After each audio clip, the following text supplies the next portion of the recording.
내가 산을 향하여 눈을 들리라.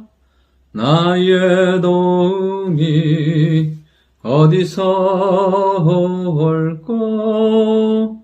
천지 지으신 여호와 나의 왕이여, 영원 무궁히 지키시리이다.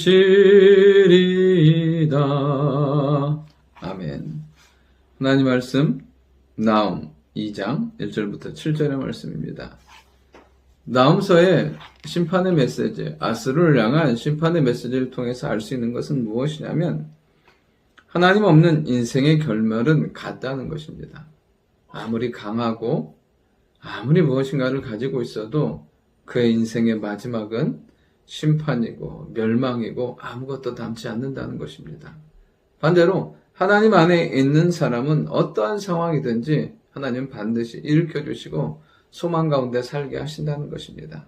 오늘 본문을 통해서 첫 번째는 하나님 앞에 서는 것이 복이라는 것입니다. 하나님께서 이제 아수르에게 이렇게 말씀하십니다. 파괴하는 자가 너를 치러 올라와 났니? 너는 산성을 지키며 길을 파수하며 내 허리를 견고히 묶고 내 힘을 크게 굳게 할지어다. 이제 파괴하는 자 바벨론이 곧 그들에게 임하고 어떻게 되냐면 이제 그들을 심판하려고 합니다. 그러니까 너는 어떻게 하라고요? 지키고 파수하고 견고히 묶고 힘을 강하게 하고 견고하게 지키고 서라는 것입니다. 그런데 결국에는 그것이 어떻게 돼요? 헛된 거게 되는 거죠. 5절부터 있는 것처럼 철저하게 무너지고 다 사로잡히고 다 죽게 되는 것을 보게 돼요. 애쓰고 힘쓰지만 그들의 화려함과 그들의 강함이 덧없이 무너지고 그들의 수고는 헛수고에 불과하다는 것입니다. 반면 2절을 보면 여호와께서 야곱의 영광을 회복하십니다. 다시 하나님께서 하나님의 택한 백성들을 회복하시는데 어떻게 하냐면 이는 약탈자들이 약탈하였고 또 그들의 포도나무 가지를 없이 하였습니다. 그러니까 다 빼앗아간 거예요. 그러니까 포도나무조차도 없는 그 황무한 상황에서 하나님이 다시 어떻게 해요? 영광을 회복시키시는 겁니다. 모든 것을 가진 아수르, 모든 것들을 가지고 있고 풍성한 그들은 이제 모든 것들이 다 사라지고 빼앗기고 무너지는데 아무것도 없는 이스라엘은 다시 그 잿더미에서 황무지에서 아무것도 없는 황폐함 가운데서 다시 일으키는 것을 보게 돼요. 오늘 우리의 인생과 삶이 누구 앞에 서야 되냐면 하나님 앞에 서야 돼요. 내가 지키고 수고해봐야 헛것에 불과하다는 거예요. 남지 않는 거예요. 반면 내가 하나님 앞에 서게 되면 하나님은 황무한 곳에서, 무너진 곳에서, 황폐한 곳에서 다시 회복시키시고 영광 가운데 살게 하시는 거예요. 야곱의 영광을 회복하시는데 이스라엘의 영광 갖게 하신다는 거예요. 다시 아름답게 일어서게 하시고 복되게 하시고 영광스러운 존재로 바꿔주시는 거죠. 황무한 곳에서, 아무 곳에 없는 곳에서. 오늘도 하나님 앞에 섬으로 말미암아 우리의 선 그 현장이 다시 하나님께서 영광스럽게 하시는 현장, 우리의 삶을 복되게 하시는 삶의 자리가 될 수 있기를 원합니다. 두 번째로 살펴볼 것은 무엇이냐면 하나님 앞에서, 그리고 세상은 더 강한 님 앞에서 무력해진다는 거예요.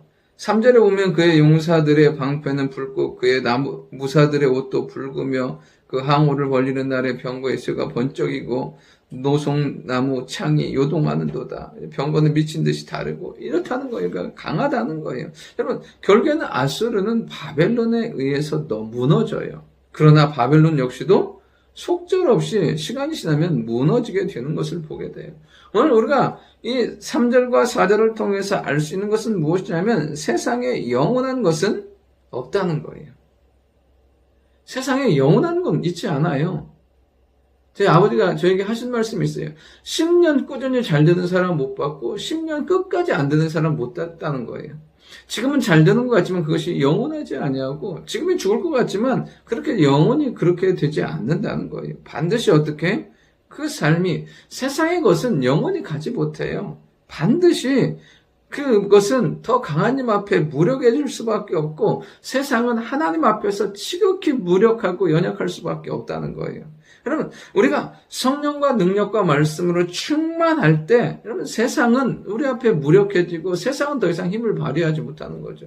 여러분, 죽음이라는 권세가 정말 강해요. 그러나 우리 안에 있는 예수 그리스도의 생명과 부활의 권능 앞에 죽음은 초라해지고 무기력해지는 것을 보게 돼요. 마귀의 가장 강력한 무기가 죽음인데 그 죽음조차도 무력하게 하는 것은 예수 그리스도의 부활과 생명이라는 거예요. 오늘도 세상 앞에서 초라해지지 말고 그리스도 예수 안에서 강해지는 우리가 될 수 있기를 원합니다. 마지막 세 번째, 모든 삶은 하나님의 뜻대로 이루어진다는 거예요. 5절과 7절까지 보면 그 내용이 그거예요.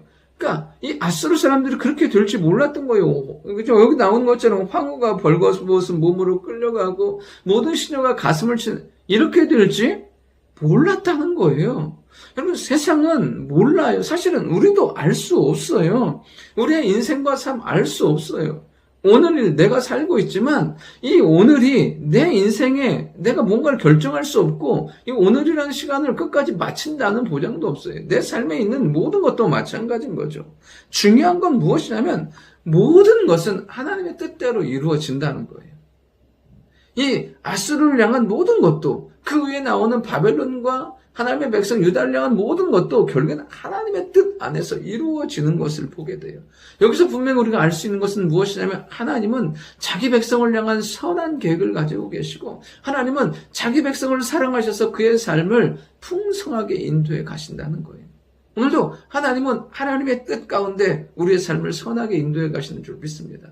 그렇다면 우리가 하나님의 말씀 가운데 하나님의 인도함 받는 삶을 살아간다면 여러분, 그 삶이 복된 삶이고 그 삶이 하나님의 뜻을 이루는 삶이고 그 삶이 다시 회복되는 영광스러운 축복의 삶인 줄 믿습니다. 오늘도 예수 그리스도 안에서 우리의 삶이 이렇게 영광스러워지고 다시 회복되어지고 다시 강해지고 다시 충만한 삶이 될 수 있기를 원합니다. 좋으신 아버지 하나님, 평생의 삶 하나님 앞에 서는 저희들 되게 하여 주시고 무엇보다 허무하게 사라질 세상 것을 의지하는 것이 아니라 하나님과 말씀을 의지하여 세상과 사람 앞에서 강하고 담대한 존재로 살아가는 저희들 될 수 있도록 인도하여 주옵소서. 무엇보다 이 땅의 모든 것들은 주의 뜻대로 이루어집니다. 주의 선하신 뜻이 이루어지도록 믿음 안에 깨어있는 저희들 되게 하시고 말씀에 인도함 받는 하루 되도록 주여 역사하여 주옵소서.